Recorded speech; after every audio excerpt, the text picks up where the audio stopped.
Hello, this is the RPG Crawler with Indie Game Friday, where each week I cover a different independent computer role-playing game. This week I'm covering a text-based dungeon crawling RPG. Developed and published by Marburgh was released in December of 2020. Marburgh is, as stated, a text-based, but not just text-based, old-school ASCII-style text-based dungeon crawler. It lists such titles as Legend of the Red Dragon, Usurper, and Extilius as its inspirations. Although it is tagged a roguelike, this is mostly in regards to the permadeath nature and slight randomness of encounters and NPC names. In terms of plot, you play as one of a set of siblings from a long line of adventurers. Your mother was murdered by an orc during an attack on your town. Now you must set out to free the captured villagers and work on restoring that town. Classic and simple setup all in all. When you start the game, you set your family name, and then you're given a choice of 3 siblings to start the game with. Their names are randomly generated, but they serve as a choice of class. Each of the siblings is a different class, warrior, rogue, or mage, each of which has its own combat formula and list of potential special abilities. During any particular run, when you die, one of your siblings can pick up where you left off, in essence granting additional lives, although they do start off at first level and are of a completely different class. They can access your bank when it's unlocked, at least. Each of the 3 classes has a basic attack move that is calculated differently depending on the class, then a different defense move. Each class's defense move operates a little bit differently, and they are used to both avoid damage as well as enemy techniques. Further, each class has a set of techniques of their own that they gain at higher levels. These are generally devastating attacks that require energy and may afflict various status effects. In terms of stats, your character has a level, experience until level up, gold in the bank, a class, and 4 basic ability scores: strength, agility, stamina, and intelligence. Each of these may be upgraded as you gain levels. You also have secondary stats: health, which is how much damage you can take before dying, energy, which is used for skills and spells, and then spell power, which can be used to augment certain moves. There's also a potion size. Each character maintains 1 healing potion, which is replenished each day and can be used to heal that many hit points during an exploration. Characters have a damage rating for each attack based on their specific class formula, as well as a hit chance, a crit chance, mitigation, and defense, which determines how much you can avoid attacks and how much you can prevent damage from attacks that do hit. Finally, there's reputation, which goes up and down according to your actions. Each character can also equip something in their main hand, something in their offhand, and then a set of armor.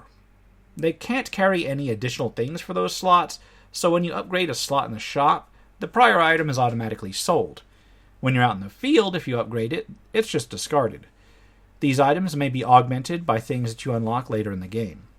Characters also have an inventory which displays the various monster pieces and components that they found, which are used to augment and craft things, as well as miscellaneous potions that they found during play. These potions each have an effect besides healing, which for the most part last for just 1 exploration. For instance, a potion may grant strength or additional experience, that sort of thing. When you start the game, you are shown the town screen.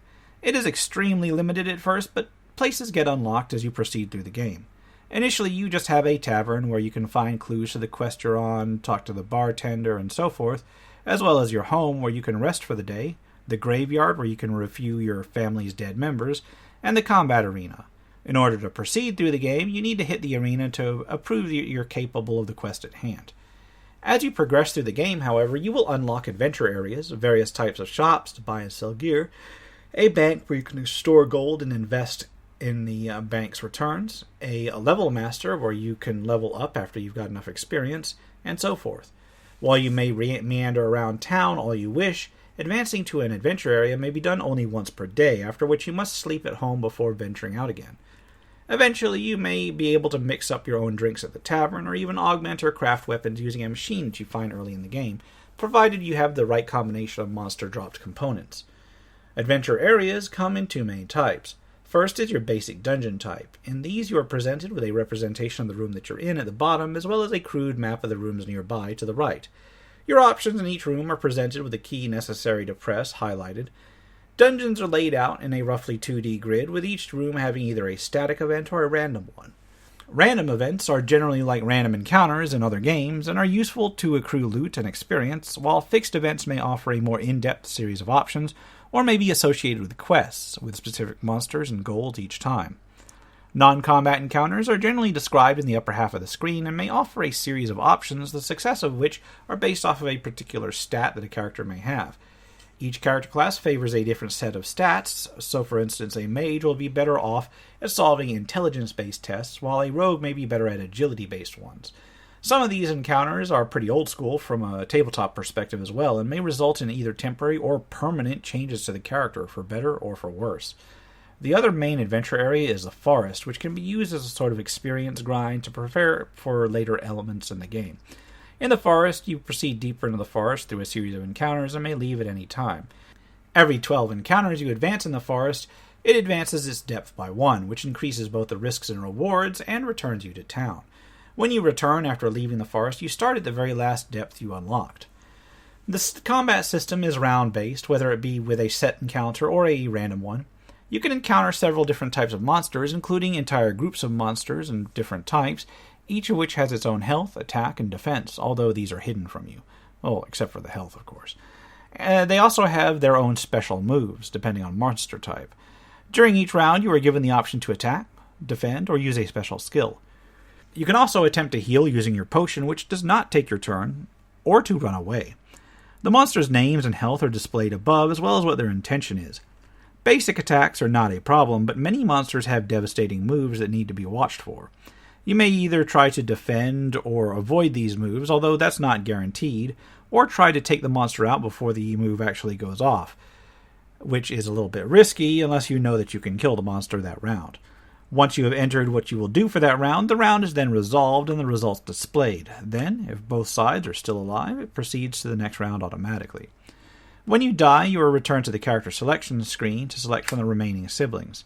If you live, you are given experience and possibly loot, including both gold and monster part drops, as well as potentially items.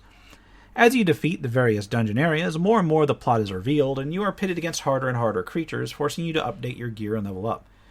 Pretty typical classic RPG stuff.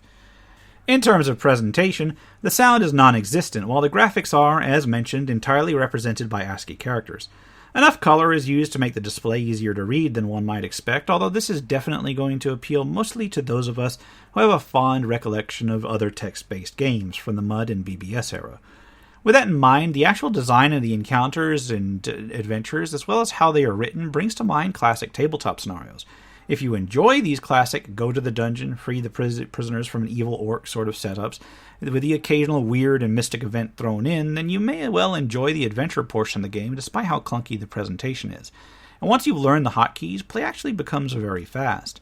I do enjoy the take on the whole family equals limited / different lives approach, which vaguely reminds me of Legacy of the Wizard from NES days and kind of actually makes me wish you could switch characters. Marburgh leans heavily on nostalgia, but it does that rather well, and at its modest price, I believe that it is actually worth picking up for a look for those who remember that era of gaming that it mimics and have fond memories of it, or for those of us who are suckers for simple tabletop gaming style scenarios. That having been said, it's probably not going to wow anyone outside of that very specific niche, especially those who require at least some sort of modicum of graphics, since the ASCII art is largely limited to menuing systems here, not even providing the sort of imaging you'd see in something like Sanctuary RPG, although I will admit that the writing makes a lot more sense. Anyway, on that note, I think I'm going to wrap it up here. As always, I'll put a link to where you can pick it up in the description below. This has been the RPG Crawler with Indie Game Friday, Marburgh. If you like what you've seen, remember to leave a like and comment with feedback, and subscribe for more RPG content, both tabletop and computer. Until next time, take care and goodbye.